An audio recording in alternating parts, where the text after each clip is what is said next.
अस्सलाम वालेकुम। अस्सलाम वालेकुम। दुरूद शरीफ पढ़ें।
हाँ जी, इन्वेंट्री वैल्यूएशन पढ़ रहे थे किसी दौर में, और आप में से काफ़ी सारे बच्चे तो एफ वन में भी थे, और बड़ी मायूसी भी हुई, तरस भी आया, क्यूट क्यूट से भी लगे आप लोग।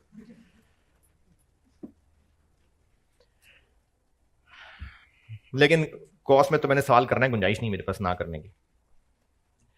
अच्छा, जो लोग ज्वाइन ही अभी किए हैं, ऐसा भी है कोई? एक दो, अभी मतलब अभी ही कॉस्ट की क्लास में ज्वाइन किया। ओके, यहां भी है कोई? अच्छा, वैसे तो 8 दिन बाद आपको क्लास में बैठ के ऐसे ही लगेगा जैसे अभी अभी दुनिया में आए हैं, लेकिन मैं उनसे कह रहा हूं जो ऑफिशियली वाकई ही आ जाएं। चलो भाई, ये टॉपिक तो देखो खत्म हो जाएगा और अगला टॉपिक इससे टोटली इंडिपेंडेंट ही होगा। तो इसलिए जिन्होंने लेट ज्वाइन किया है वो फिर अपनी स्पीड पे, लेकिन बहुत स्लो स्पीड पे नहीं, वो मिसिंग लेक्चर कवर करें। इसका अब दोबारा इस्तेमाल, ये जो इन्वेंट्री वैल्यूएशन पड़ी है, इसका थोड़ा बहुत इस्तेमाल डबल एंट्रीज का एक चैप्टर कराना है, वहां आना है, और बस को और बहुत ज्यादा इस्तेमाल इसका अगले टॉपिक्स में नहीं है। तो जिनका चैप्टर मिस हो गया वो उसको साथ साथ कर लें कवर। इन्वेंट्री वैल्यूएशन में क्लोजिंग स्टॉक के यूनिट्स निकालना, फिर उनकी वैल्यू, कॉस्ट की कैलकुलेशन, फाइफो, एफको, पीरियोडिक, परपेचुअल, सबसे बात करूं, सारे एनएक वाले भी, बगैर एनएक वाले भी, सारे के सारे, एनआरवी की कैलकुलेशन, और फिर उस एनआरवी और कॉस्ट में से लोअर पे वैल्यू करना, और फिर जनरल एंट्रीज करना, परपेचुअल, ये सारा कुछ किया है। अगर किसी ने ईद पे, बल्कि ईद क्या, बहुत सारी छुट्टियां थी, कुछ पढ़ने की कोशिश की हो वैसे तो मुझे खुद ही हंसी आ गई, मैंने कहा क्या है, लेकिन हो सकता है कोई बच्चे ऐसे हों जिनके ना घर वाले लिफ्ट कराते हो, ना उनके कोई रिश्तेदार उनको घर पे बुलाते हो, तो वो फिर पढ़ते ही होंगे बेचारे।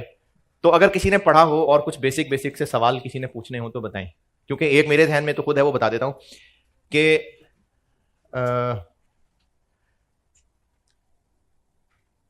जब खासतौर पर जो आखिरी वाला सवाल किया था जिसमें केमिकल बी और केमिकल जी थे, उनमें से जो खराब थे उनकी एनआरवी बताई हुई थी, तो जो सही वाले थे अगर उनकी एनआरवी नहीं बताई तो फिर हम वैल्यू कैसे निकालें? सही यूनिट्स हैं, उनका सवाल में डेटा नहीं है कि आप उनकी एनआरवी निकाल सकें, तो फिर उनकी वैल्यूएशन कैसे करें? कॉस्ट ही होगी, क्योंकि आइडियली स्पीकिंग नॉर्मल चीजों की नॉर्मल हालात में एनआरवी कॉस्ट से ज्यादा ही होनी चाहिए। तो जो सही सलामत गुड यूनिट्स हैं उनकी अगर एनआरवी का सवाल में डाटा नहीं है तो वो सही होंगे, उनकी एनआरवी ज्यादा ही होगी, यानी उनकी वैल्यू कॉस्ट पे ही होगी। अच्छा, और किसी ने अगर कोई फाइफो एफको से रिलेटेड, खैर बेकार बात है, इग्नोर इग्नोर, कुछ नहीं कहा मैंने। अच्छा, अब ना हम एक काम करते हैं, वैसे तो कोई इम्पॉसिबल नहीं था ये सवाल, लेकिन मासूम बच्चे होते हैं ना, वो घबरा जाते हैं सवालों को देख के। अगर आपको वैल्यूज कैलकुलेट कर दी गई हैं, यानी आपको सवाल में इन्वेंट्री का क्लोजिंग बैलेंस बता दिया हुआ है और फिर बताया जाता है इसमें कुछ एरर्स हैं, तो एरर्स को ठीक कर सकते हैं। अब वो एरर कैसे ठीक करने हैं, जबानी प्लस माइनस सोच के करने हैं या रेक्टिफाइंग एंट्रीज वो बना के करनी है, वो स्टूडेंट के अपने हिसाब से और सवाल के हिसाब से देखना पड़ेगा। लेकिन अगर कोई एरर्स बताए हो और कहा हो कि इन्वेंट्री की वैल्यू ठीक कर दें, तो ये ऐसा नहीं है कि ये इम्पॉसिबल है, ये तो कभी हमें क्लास में कराया ही नहीं गया था। तो ये पिछले 2 अटेम्प्ट्स के अंदर एरर्स वाले सवाल आए, वो मैं आपको दोनों खुद ही क्लास में कराऊंगा। अभी वैसे ही 1-2 मिसालें देता हूं, लिखें सवाल।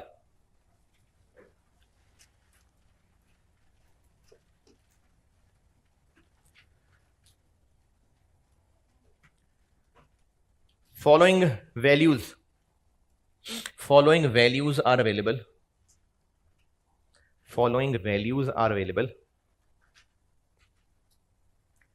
from inventory records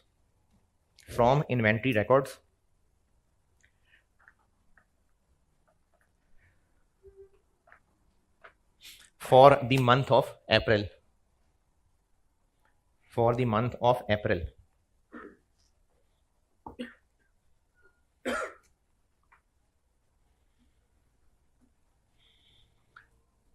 दो वैल्यूज बता रहा हूं, क्लोजिंग रॉ मटेरियल स्टॉक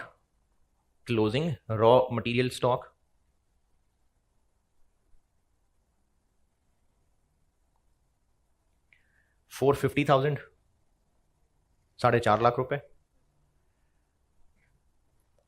और cost of material consumed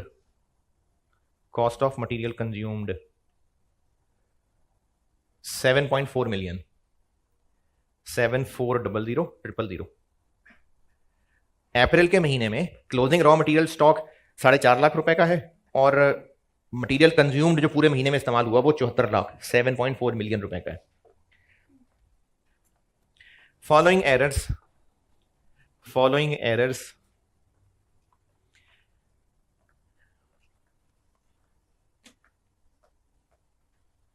have been discovered. Following errors have been discovered. अब आपको बताने लगा हूं errors. Number 1,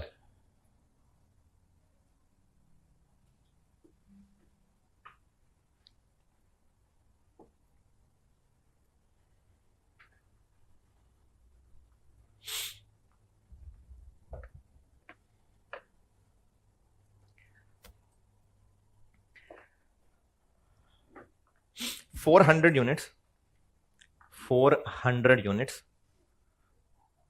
of a material, 400 units of a material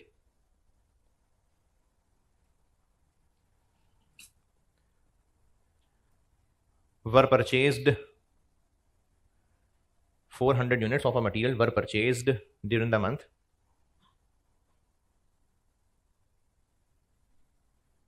at the rate of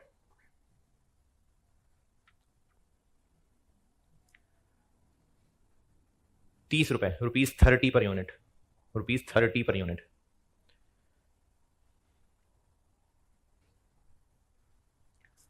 But it was wrongly recorded in books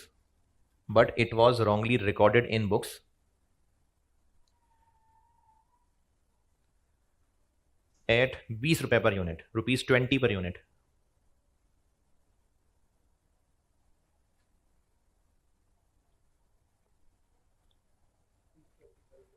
यानी असल में 30 रुपए के खरीदे थे, लेकिन बुक्स में इसको हमने लिखते हुए 20 रुपए पर यूनिट लिख दिया।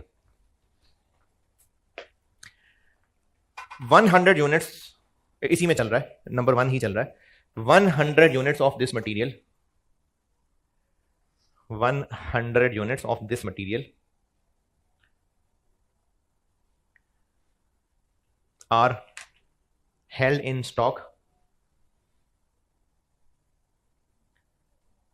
इन स्टॉक एट मंथ एंड, यानी महीने के एंड पे इन 400 में से 100 अभी भी पड़े हुए हैं। नेक्स्ट एरर लिखें।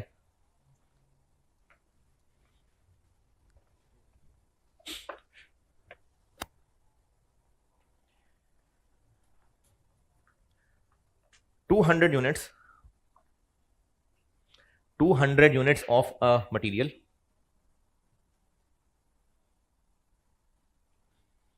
200 units of a material costing 15 रुपए per unit, costing rupees 15 per unit,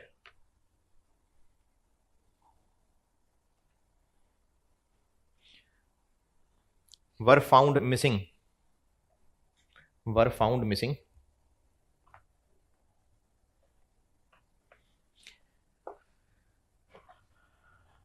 on physical stock count, यानी जब फिजिकली गिनती गिनी तो ये गायब हैं, तो किधर गए? चोरी हो गए होंगे।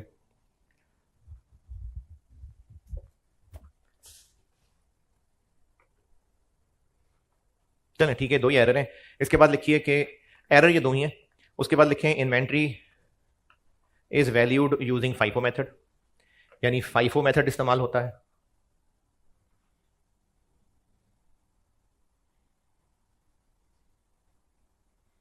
और आपसे रिक्वायर्ड है, ये आपने अपनी खुद अकल लगा के सोचना है, आपसे रिक्वायर्ड है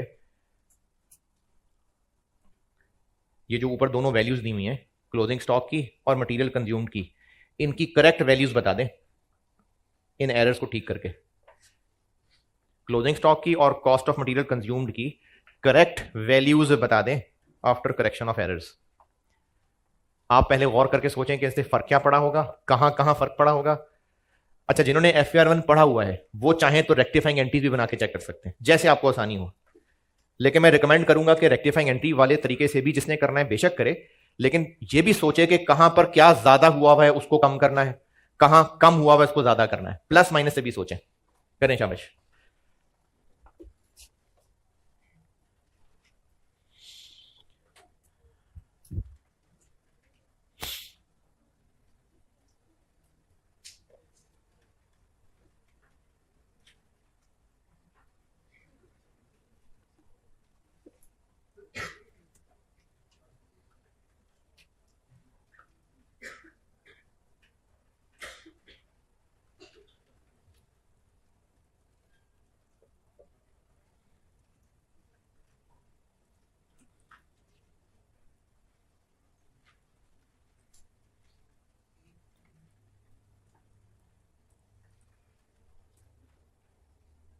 अच्छा,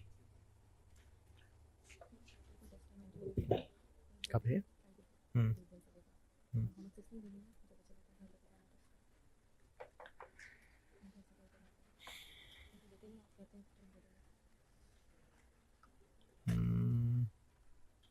नहीं देनी।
कर लिया सवाल?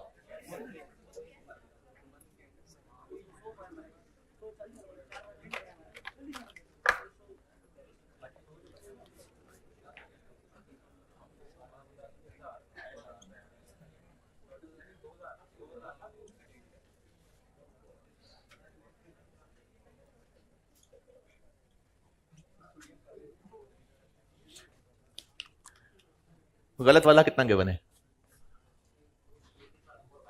450 और 7.4।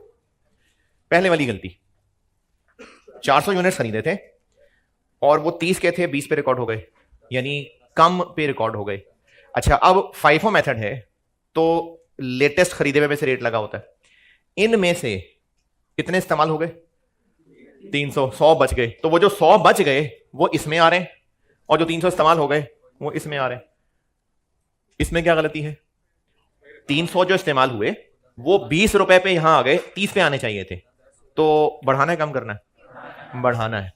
तो वो जो गलत रेट लग गया था। अच्छा, इसमें ना इंपॉर्टेंट ये है कि आप प्लस करें या माइनस करें, मल्टीप्लाई करें कि डिवाइड करें, अंग्रेजी इंपॉर्टेंट नहीं है। आप इसको बेशक ये कह दें कि रॉन्ग रेट। 300 यूनिट्स 10 रुपए, 3000 ऐड, और इसी तरह जो स्टॉक में पड़े हुए हैं 100, 10, 1000 ऐड। हाँ जी, ओके। अच्छा, ऐसे भी आना चाहिए, और आपको अगर किसी ने रेक्टिफाइंग एंट्री बनाने की कोशिश की हो तो वो भी बताता हूं। जब खरीदे होंगे तो इन्वेंट्री डेबिट, कैश या पेएबल क्रेडिट 400 इंटू 20, और जब इशू किए होंगे तो कॉस्ट ऑफ सेल्स, मटेरियल इस्तेमाल हो रहा है, वर्क इन प्रोसेस डेबिट और इन्वेंट्री क्रेडिट 300 इंटू 20। अब इसमें ये रॉन्ग एंट्री है। जिन्होंने FR1 पढ़ा हुआ है, इंट्रो में भी रेक्टिफिकेशन एंट्रीज पढ़ी होती है आपने कि नहीं? उसमें नहीं है। चले, मैं FR1 पढ़े हुए लोगों से बात कर रहा हूं। ये मैंने रॉन्ग एंट्रीज की हैं। करेक्ट क्या होना चाहिए था? 20 की जगह 30 होना चाहिए था, तो 10 से और कर देते हैं। ये क्या बन जाएगा? 4000 और ये 3000। अब ये देखिए रेक्टिफाइंग एंट्रीज। मटेरियल कंज्यूम में क्या करूं? 3000 और डेबिट, ये डेबिट कर दिया। इन्वेंट्री में क्या करूं? 1000 डेबिट, ये मैंने 1000 डेबिट कर दिया। तो रेक्टिफाइंग एंट्री से करना चाहे वो भी जरूर करना चाहिए, प्लस माइनस भी जरूर। हाँ जी, दूसरा एरर क्या था कि 200 यूनिट्स गायब हैं और उनका कोई हिसाब किताब नहीं किया हुआ। अब कर लें, क्या हिसाब किताब कर लें? गायब हैं, इनमें से निकाल लें। तो जो मिसिंग हैं, शॉर्टेज हैं, चोरी हो गए हैं, कितने? 215 वाले।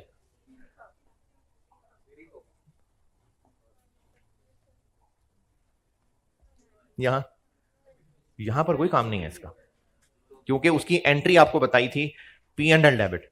या एफओएच कंट्रोल डेबिट, यहां पे नहीं आना वो, तो इसलिए ये और ये।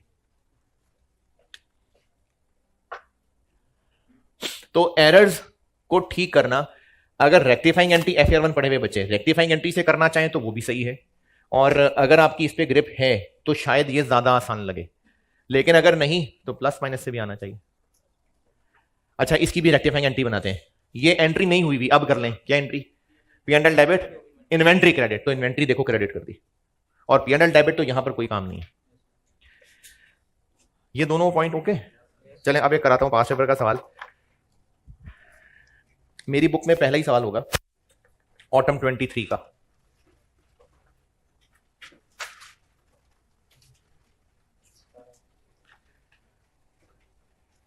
मेरी बुक में इस चैप्टर में जहां 5 पेपर के क्वेश्चन है उसमें पहला ही सवाल होगा पेज नंबर 10 पे। ये ऑटम 2023 अटेम्प्ट का सवाल है, सितारा इंटरप्राइजेस। ये मैं करता हूं, सवाल पढ़ ले, मैं करता हूं। सवाल अच्छी तरह ध्यान से पढ़िएगा क्योंकि मटेरियल बहुत तरह के हैं, मुख्तलिफ नामों वाले हैं।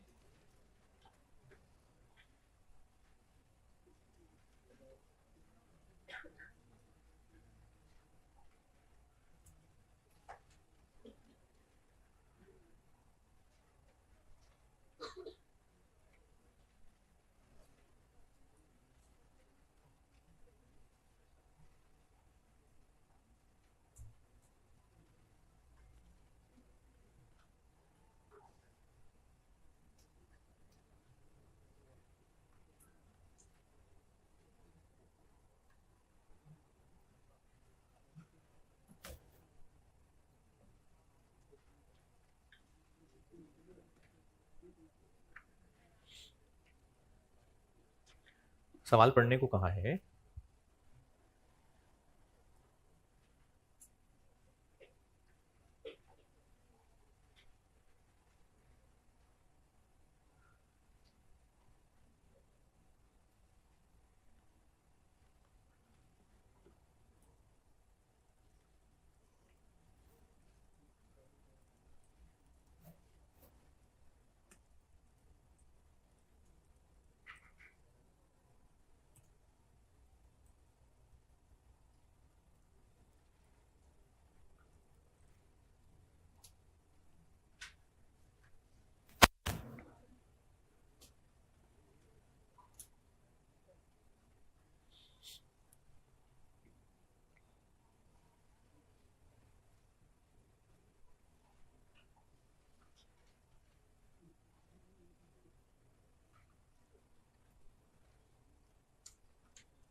चलिए, आपकी फारिग शक्लों से लग रहा है कि आप सवाल पढ़ के फारिग हो गए हैं। पहले पैराग्राफ में लिखा हुआ है कि अगस्त 2023 को जो क्वार्टर एंड हो रहा है, क्वार्टर शुरू कब हुआ होगा? 3 महीने पहले। जबरदस्त। कब? फर्स्ट जून, जुलाई नहीं, जून जुलाई अगस्त, तो 1 जून को शुरू हुआ होगा। इस क्वार्टर का डाटा आपको इस टेबल में जो दिया हुआ है उनकी फिगर्स पे गौर कर लें। क्या सिर्फ 6 रॉ मटेरियल हैं? ABCDEF, अदर्स भी हैं। ये 6 सिर्फ इसलिए नाम लिखे थे क्योंकि इनके बारे में अदर इंफॉर्मेशन देनी थी। अदर्स भी हैं और बहुत सारे हैं। अब इनके आगे फिगर्स क्या हैं? ओपनिंग इन्वेंट्री ये अमाउंट है कि क्वांटिटी है? ये क्वांटिटी है, क्योंकि इनसे पहले आपको ये केजी लिखे मिल रहे हैं। जो आखिरी 2 कॉलम है ना, वो अमाउंट है। तो ओपनिंग इन्वेंट्री की क्वांटिटी बताई हुई है, परचेजेस क्वांटिटी है, क्लोजिंग इन्वेंट्री क्वांटिटी है। और पता नहीं आगे जरूरत है नहीं, वैसे ही पूछ रहा हूं कि opening plus purchases minus closing कर लेंगे तो कॉस्ट कहां से आ जाएगी? क्वांटिटीज हैं ये। ABCDEF पहला कॉलम, उसके बाद ओपनिंग इन्वेंट्री, परचेजेस और क्लोजिंग इन्वेंट्री। ये तीनों कॉलम में जो लिखी हुई है वो क्वांटिटी है या रुपीस है? क्वांटिटी है। तो अगर आप इन तीनों कॉलम यानी opening plus purchase minus closing कर लें तो मटेरियल कंज्यूम्ड के रुपए नहीं, क्वांटिटी आएगी। ऐसा करना है कि नहीं करना? बस वैसी एक चीज चेक कर रहा था कि अगर हम इन तीनों कॉलम्स को यूज करेंगे तो आंसर क्या आएगा? Quantity consume. फिर आगे परचेज प्राइस पर केजी। आल्दो के ये इतना अच्छा क्लियर नहीं है, लेकिन फिर भी ज्यादा कॉमन यही मतलब बन रहा है। ये जो परचेज प्राइस पर यूनिट दी हुई है, ये परचेजेस की है कि ओपनिंग इन्वेंट्री की है, या दोनों की सेम ही होगी? हाँ जी, परचेजेस की है। कैसे पता चल रहा है? देखें, आपको टेबल में ना परचेजेस की क्वांटिटी दी हुई है और आगे वो कह रहे हैं परचेज प्राइस। और अगर आप थोड़ा सा और गौर कर लें तो आप इस 100 रुपए को 66,000 से मल्टीप्लाई करें तो 6.6 मिलियन बना। इसी को उन्होंने आगे आंसर में लिखा हुआ है, नजर आ रहा है? तो इसका मतलब ये परचेज प्राइस ये परचेजेस वाले के लिए है, ओपनिंग के लिए ये रेट नहीं था। नहीं था। अच्छा, कितना था पता नहीं, देखते हैं। जरूरत है या नहीं है पता नहीं, लेकिन देख लेंगे। इस टेबल में दिया हुआ डाटा अगर किसी को कुछ ना समझ आए तो बताएं। हाँ जी, टेबल का दिया हुआ डाटा अगर जाग रहे हैं। हाँ भी परले मल्ले वाले जाग रहे हैं, पूछ लूं? मटेरियल M के कितने यूनिट्स बनेगा? नहीं है, अदर्स में है कहीं। चलें टेबल से आगे चलते हैं। Additional information. पॉइंट 1 अगर ना भी कहता परपेचुअल तो परपेचुअल ही होता है। हाँ, पॉइंट 1 से काम की बात क्या पता चल गई? 5 हो। पॉइंट नंबर 2 ये क्या है जी? अच्छा, जिन्होंने FAR 1 नहीं पढ़ा हुआ और पता नहीं इंट्रो में भी आपने नाम यूज किया कि नहीं किया, जनरल लेजर मतलब टी अकाउंट्स। जनरल लेजर जो टी अकाउंट्स हैं वही हैं। तो पॉइंट 2 में क्या दिया हुआ है? रॉ मटेरियल इन्वेंट्री, ओपनिंग की भी कॉस्ट दी हुई है और क्लोजिंग की भी दी हुई है। यानी ओपनिंग स्टॉक की अमाउंट आ गई और क्लोजिंग स्टॉक की अमाउंट आ गई। ठीक है, तो ऊपर दिए हुए यूनिट्स इसलिए हम फिर इस्तेमाल नहीं कर रहे होंगे। ये आपको उन्होंने पॉइंट 2 में ओपनिंग मटेरियल स्टॉक की अमाउंट दे दी और क्लोजिंग मटेरियल स्टॉक ये अमाउंट दे दी। पॉइंट 3 वो कह रहे हैं जी कि इन्वेंट्री में अगर कोई NRV राइट डाउन करना पड़ा या कोई इन्वेंट्री चोरी हो गई तो उसमें डेबिट कहां किया करते हैं? P&L में। ये पॉइंट नंबर 3 की अंग्रेजी ये पढ़ के ना समझ आ रहा हो। Any adjustment in the value of inventory due to NRV, यानी वो जो NRV राइट डाउन की एंट्री बताई थी और वो जो शॉर्टेज वगैरह है, इस सब को P&L में ही चार्ज किया जाता है। अच्छा, इस सवाल में इसका काम नहीं है, वैसे बता रहा हूं। एक्सेस का मतलब ये है कि हमने स्टोर में आके जब गिने तो जितने होने चाहिए थे उससे ज्यादा पड़े हुए थे। तो क्या अंडे से और निकले बच्चे? क्या हुआ? ज्यादा कैसे हो गए? हो सकता है कि सप्लायर ने डब्बे में पैक करते हुए कुछ यूनिट ज्यादा पैक किए हो सकता है ऐसा। तो एक्सेस बहुत कॉमन नहीं है। हो सकता है कि जितने पड़े होने चाहिए थे उससे ज्यादा पड़े हुए, हो सकता है खरीदते हुए गलती से ज्यादा आ गए हो सकता है हमने रिकॉर्ड करते हुए गलती कर दी हो। तो यह मतलब होता है एक्सेस का। तो इसको सब P&L में डालना है, ये पॉइंट 3 का मतलब है। पॉइंट 4 की अंग्रेजी का क्या मतलब है? कि जो ऊपर टेबल में परचेज प्राइस नजर आ रही है ये 25% महंगी है जी, क्योंकि 1 जून से प्राइसेस सप्लायर्स ने बढ़ा दी थी। तो 1 जून यानी जून जुलाई अगस्त ये जो हमारा क्वार्टर है, इसमें जितनी भी परचेजेस हुई हैं वो ये महंगी प्राइस पे हुई हैं और जो ऊपर टेबल में दी हुई है वो ये वही महंगी वाली दी हुई है। अच्छा, ये 25% इंक्रीज्ड हैं, वो बचपन में परसेंटेजेस पढ़ाई थी आपको।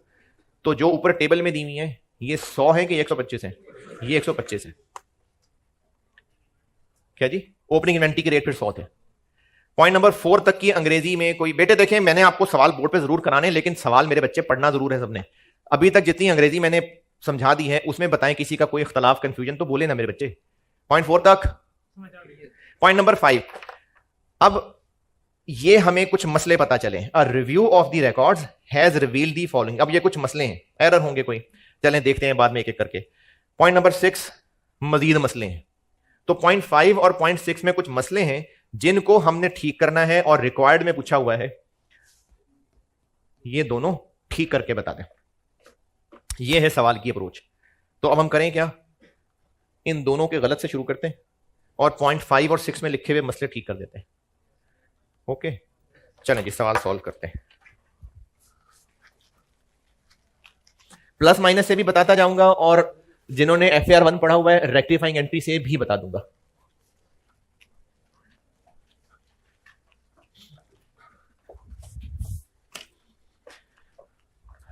ये मैं कर रहा हूं ऑटम 23। अच्छा, जिनके पास पुरानी किताब है मेरी तो वो ग्रुप में मांग लिया करें उसकी सवाल की पिक्चर, और वैसे भी अगर आप ICAP की वेबसाइट से डाउनलोड कर लें तो ऑटम 23 अटेम्प्ट में ये क्वेश्चन नंबर 4 था।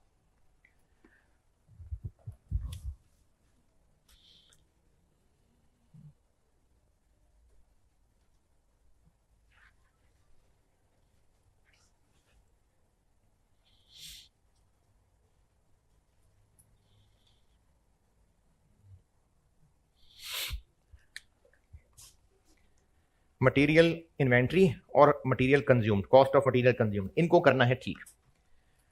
तो जो आपको सवाल में दिए हुए हैं उनसे शुरू कर लेते हैं। एज पर रिकॉर्ड्स ये कितनी है क्लोजिंग रॉ मटेरियल इन्वेंट्री? अभी इस वक्त है कितनी? कहां है ये पॉइंट नंबर 2 के अंदर है। तो 15.7 और रॉ मटेरियल कंज्यूम्ड कितना है? हाँ जी ये दिया हुआ है? नहीं। पॉइंट नंबर 2 पे गौर करें, ऊपर वाले टेबल पे गौर करें, कुछ जोड़ तोड़ करके। कैसे? ओपनिंग प्लस परचेजेस माइनस जितने भी आउट हुए other than all other outs minus closing. तो इनमें से क्या क्या है? अच्छा हाँ, एक और इंपॉर्टेंट बात सर, ये तो आपने बताया था जब पीरियोडिक होता है तो ये तो परपेचुअल है। तो आपको कोई इन्वेंट्री कार्ड थोड़ी नजर आ रहा है। अगर नजर आ रहा होता तो उसमें से इश्यू सारे उठा लेते। अब है ही नहीं तो हमें कुछ तो हल चलाना पड़ेगा। तो वो हल फिर यही है कि ओपनिंग प्लस परचेजेस माइनस जितने अदर आउट्स हैं माइनस क्लोजिंग। तो आपको इसमें ओपनिंग दिया हुआ है पॉइंट नंबर 2 में कितना है? 10.25 प्लस परचेजेस ऊपर टेबल में आ रही हैं 54.25 48 और माइनस क्लोजिंग 15.7। तो मटेरियल कंज्यूम्ड बन गया 48.8।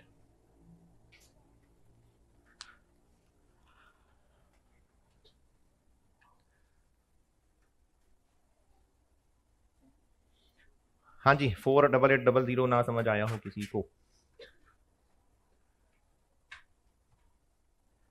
अच्छा पूछते हुए शर्माया ना करें यार, है कि पूछेंगे तो बेइज्जती हो जाएगी। पहले कौन सी इज्जत है, आप पूछा करें, क्योंकि आप पूछेंगे ना तो और बहुत सारे लोग जो शर्मा रहे थे उनको भी जवाब मिल जाएगा। 48800 में कोई एतराज? चले अब हमने मसले ठीक करने। मसले कहां हैं? 0.5 और 0.6। 0.5 में ये हुआ पहला बुलेट पॉइंट कि मटेरियल ए इशू किया था और फाइफो मेथड है ना, तो फाइफो मेथड में इशू करते हुए इन्वेंट्री कार्ड से कौन से उठाते हैं? जो पुराने पड़े होते हैं, यानी पुराने रेट वाले पहले इशू होते हैं। अब ये जो लिखा हुआ ना लाइफो, ये गैर अखलाकी सवाल है, ये नहीं टेस्ट होना चाहिए था क्योंकि लाइफो मेथड तो कोई नहीं पढ़ाया होता। लेकिन चलें अगर तुक्का मार ले कोई, तो फाइफो क्या है? First in first out. LIFO last in first out. इसका मतलब है कि जो नए हैं पहले वो इशू हुए होंगे। अच्छा अब इस एरर से फर्क क्या पड़ा होगा? इशू पुराने रेट वाले डालने चाहिए थे, नए रेट वाले डल गए होंगे, तो इस पे असर आएगा। अभी मैं आपको ना प्लस माइनस से बता रहा हूं और FAR 1 पढ़े बच्चों को रेक्टिफाई एंटी से भी बता दूंगा। पहले प्लस माइनस देखते हैं। इस एरर का यहां पर क्या फर्क आया, लाइफो यानी नए रेट वाले इशू कर दिए, असल में पुराने वाले इशू होने चाहिए थे, तो रेट का फर्क आ गया ना। अब रेट महंगा हो गया कि पहले महंगा था, अब महंगा, यानी महंगे वाले इशू कर दिए, सस्ते वाले इशू होने चाहिए थे। तो कॉस्ट ऑफ मटेरियल कंज्यूम्ड गलत क्या हुआ, ज्यादा आ गई हुई, ज्यादा आ गई हुई है, इसको कम कर देंगे। अच्छा इसका उलट, नए वाले इशू कर दिए, बचे रह गए पुराने वाले, जबकि असल में बचने कौन से चाहिए, नए वाले। तो इसमें क्या गलती हुई, सस्ते वाले बचे रह गए, महंगे वाले बचने चाहिए थे। तो ठीक करना है तो क्या करें, इसमें ऐड कर देंगे। 2000 थे और नहीं सॉरी 2000 नहीं थे, रॉ मटेरियल ए इशू किया था, कितने इशू किए थे ये तो पता ही नहीं, अब क्या करें। हाँ जी,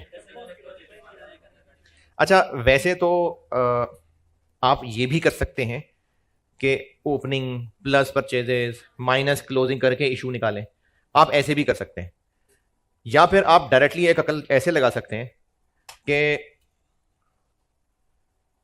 फाइफो होता तो क्लोजिंग परचेजेस में से बचे होते, लाइफो की वजह से क्या हुआ होगा, ये ओपनिंग में से बचे रह गए होंगे। ये बात मेरी फिर ध्यान से सुने, ओपनिंग थे 10,000, परचेज थी 66 और क्लोजिंग, असल में फाइफो मेथड है।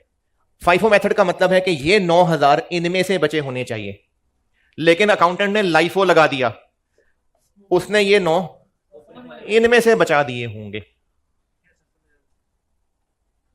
यानी ये क्लोजिंग स्टॉक नए रेट वाला होना चाहिए था, पुराने रेट वाला लग गया। पुराना रेट क्या था 100, नया 125 है। तो अब आप कहें नहीं नहीं सर नया 100 है ना, लिखा हुआ है 100, ये 100 रुपए है, मैं 100 परसेंटेज की बात कर रहा हूं। तो आपको करना यह पड़ेगा कि ये 9,000 जो बचे हुए हैं, ये अकाउंटेंट की गलती से पुराने रेट पे आ गए, इनको नए रेट पे लाना है। तो पुराना रेट कितना था, कैसे, ये जो 100 रुपए दिया हुआ है ये 125 है, हमें 100 तक जाना है, तो इंटू 100 डिवाइडेड बाय 125।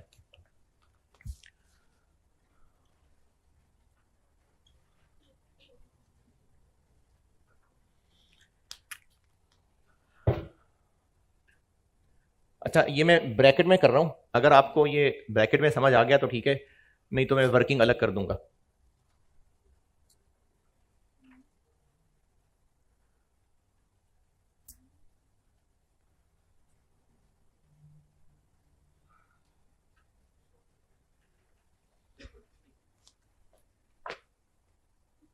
इसका आंसर बताएं,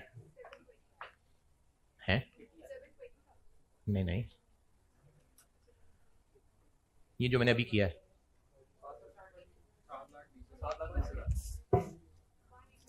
बेटे ये जो मैंने सामने किया ये पूछ रहा हूं, 180,000।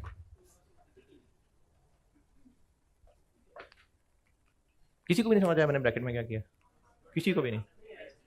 अच्छा किसी को तो आया होगा, अच्छा जिसको आया है क्या किया मैंने, जो मैंने डिफरेंस है वो और शामिल कर दिया, 25 और शामिल कर दिया। नहीं समझ आया कोई बात नहीं, मैं इसकी वर्किंग बना देता हूं। अच्छा मैंने ना सब बच्चों को पढ़ाना है, तो इसलिए मैं ये गहरी गहरी फनकारियां भी बताया करूंगा और कमजोर दिल वाले बच्चों के लिए सीधे सीधे तरीके भी बताऊंगा।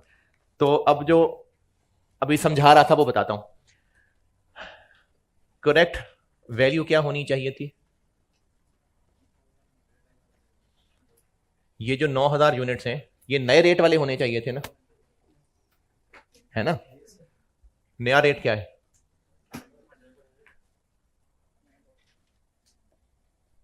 जबकि गलत वैल्यू क्या लग गई हुई है, पुराना रेट लग गया हुआ है। तो पुराना रेट क्या था,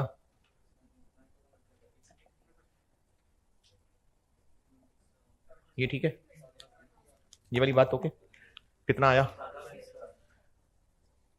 रॉन्ग ये लग गई है, ये लगनी चाहिए, तो और बढ़ा देते हैं, तो डिफरेंस 180,000 ये और बढ़ा दिया।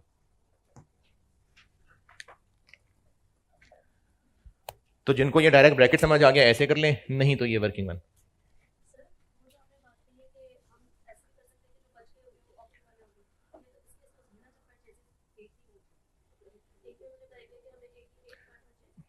शाबाश, जबरदस्त सवाल है। हाँ जी ऐसा ही है, ये इस सवाल का आप फ्लॉ समझ लें।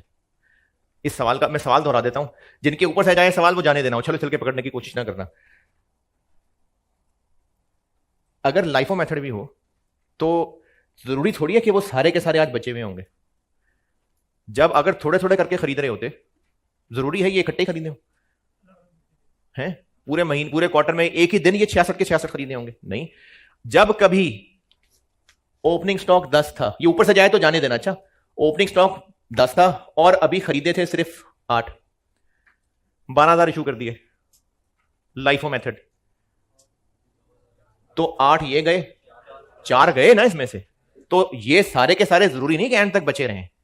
तो ये सिर्फ इसमें टेक्निकल फ्लॉ है सवाल में कि आपको अलग अलग परचेजेस नहीं बताएंगी, तो इसलिए ये सारे के सारे बचने अज्यूम करती है, अदरवाइज ये सही नहीं है बात। तो जिसके ऊपर से गई बात जाने दें, ये पूछ रही थी ना आप। तो इस सवाल में डाटा नहीं है, इसलिए हमने सारे के सारे ओपनिंग वाले बचा लिए।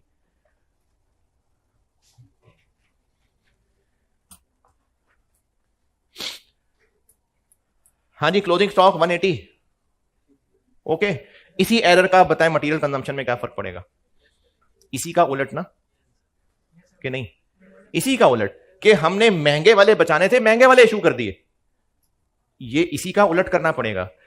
फाइफो में क्या होना चाहिए था? पुराने सस्ते वाले इशू, महंगे वाले बचाने थे, अकाउंटेंट ने उलट कर दिया, महंगे वाले इशू करके सस्ते वाले बचा दिए। यानी उसने स्टॉक सस्ता शो कर दिया, कंजम्पशन ज्यादा शो कर दी। तो इसको बढ़ा देते हैं, इसको कम कर देते हैं।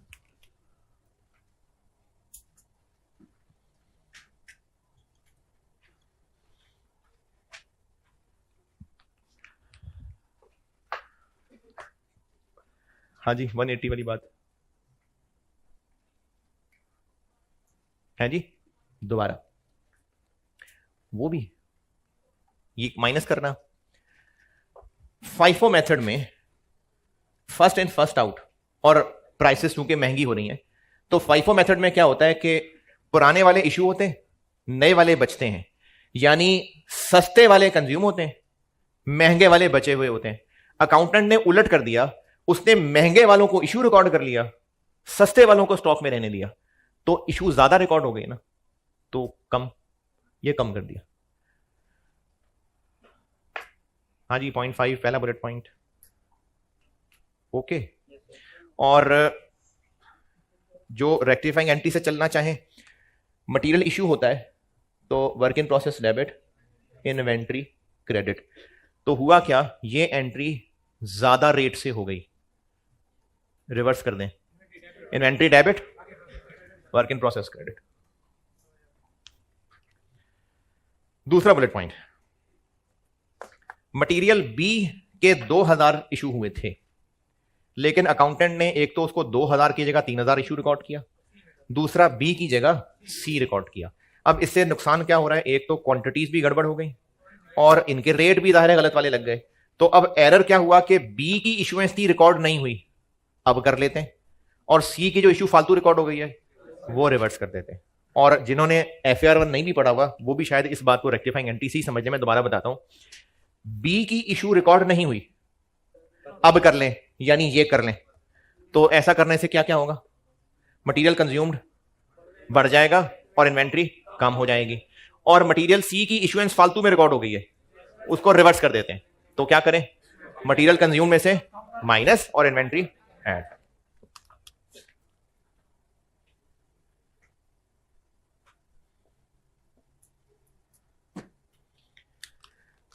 बी के कितने? 2000। अच्छा, फाइफो है तो, अच्छा मैं दोबारा बता दूं, लाइफो वाली गलती खत्म हो गई, अब ये एक अलग बुलेट पॉइंट है। अब लाइफो वाली बात नहीं है, वो पहले बुलेट पॉइंट में थी, अब भूल जाए लाइफो, अब फाइफो ही है। तो बी के इशू बी के जो इशू रिकॉर्ड ही नहीं किए तो वो इन्वेंट्री में आ रहे होंगे अभी तक। तो नए वाले में से ना, पुराने तो ऑब्वियसली पहले ही खत्म हो गए होंगे। देखें 30,000 ओपनिंग स्टॉक था, वो तो खत्म हो ही गया होगा।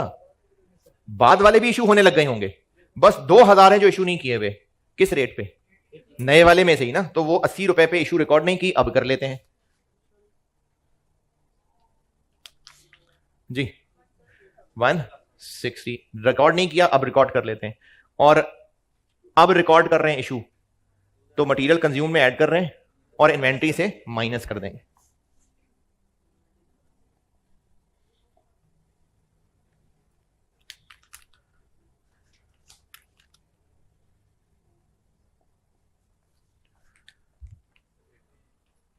एटी क्यों? जो अच्छा, इसमें लाइफो का मसला नहीं है, ठीक है, फाइफो ही है। जो 2000 का इशू रिकॉर्ड नहीं किया, वो शुरू की कहीं बात है या आखिर की कहीं बात है? क्या पता जून में ऐसा हुआ हो भी सकता है ना। नहीं किया रिकॉर्ड। अच्छा, सवाल ये पूछा है कि इस पे 80 रुपए का रेट क्यों लगा रहे हैं, पुराना रेट क्यों नहीं लगा रहे, ये पूछ रहे हो ना? या ये पूछ रहे हो कि 80 कहां से आया, कि पुराना क्यों नहीं लगाया? 30,000 पुराने थे, 3,15,000 और खरीदे, और अब स्टॉक में 48 रह गए हैं बस। स्टॉक में सिर्फ 48 रह गए हुए हैं। तो 2,000 नहीं भी बेशक रिकॉर्ड किए, लेकिन 30 तो पूरे खत्म हो नहीं गए होंगे। देखो 30 ओपनिंग थे, 4 3 15 और खरीदे, 48 बचे रह गए। कितने इस्तेमाल हो गए? 2। तो ये का इशू नहीं हो गए होंगे? हो गए होंगे ना। वो 2,000 भी अगर रिकॉर्ड कर लेता तो चलो ये 46 रह जाता, 299 इशू हो गए होते। तो वो जो ऊपर वाला 2 है वो इसी में से है ना जो रिकॉर्ड नहीं हुआ होता। अभी भी नहीं बनी बात ना। देखें ये इतने ज्यादा हैं जो इशू हो गए हुए हैं। कैसे पता चल रहा है इतने ज्यादा इशू हो गए हुए हैं? क्योंकि क्लोजिंग थोड़ा रह गया है। तो 30 तो हो ही गए होंगे ना इशू, या अभी भी स्टॉक में आ रहे होंगे? ये तो हो ही गए होंगे। तो वो जो 2,000 इशू ना होना रिकॉर्ड किया है, इशू होना रिकॉर्ड नहीं किया हुआ, वो नए वाले में से ही होंगे जो रिकॉर्ड नहीं किए होंगे। ये तो हो नहीं सकता ना कि 30 अभी तक बचे हुए हों। मतलब 3 लाख के करीब इशू हो गए हैं, तो वो 30 क्यों बचे हुए होंगे? हो गए होंगे इशू। तो इसलिए ये नए रेट वाले ही 2,000 है। और सी का रिकॉर्ड गलत किया है, रिवर्स कर देते हैं। और सी का तो ओपनिंग स्टॉक था ही नहीं ना, वो तो रोला ही नहीं है। तो वो 3,000 कौन से रेट वाले? 70 वाले। तो सी को कर देते हैं रिवर्स। 3,000 इंटू 70, 210 रिवर्स कर देते हैं, यहां से भी उड़ा देते हैं और यहां ऐड कर देते हैं।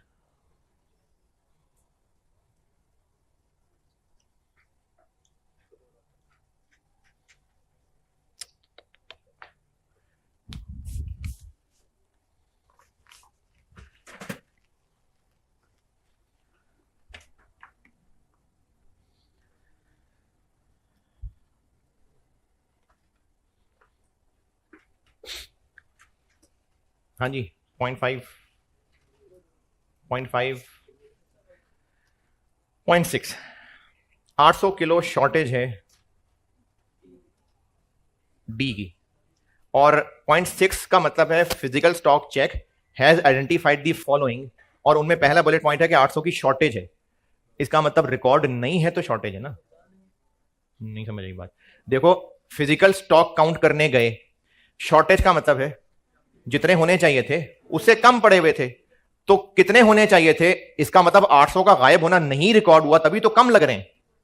तो अब रिकॉर्ड कर लें, 800 गायब हैं, अब रिकॉर्ड कर लें। P and L debit, inventory credit. यहां पर कोई इफेक्ट नहीं, बस इन्वेंट्री क्रेडिट।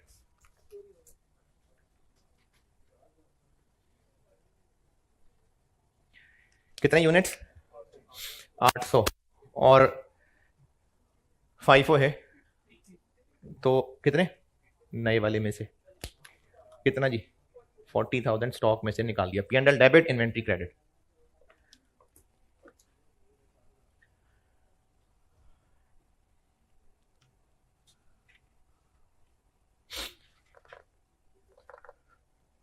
अच्छा, सुस्ती के मारे नहीं, सच्ची सच्ची बताना, फॉरेन क्लास है किसी की या है कोई 5-10 मिनट फॉरेन क्लास?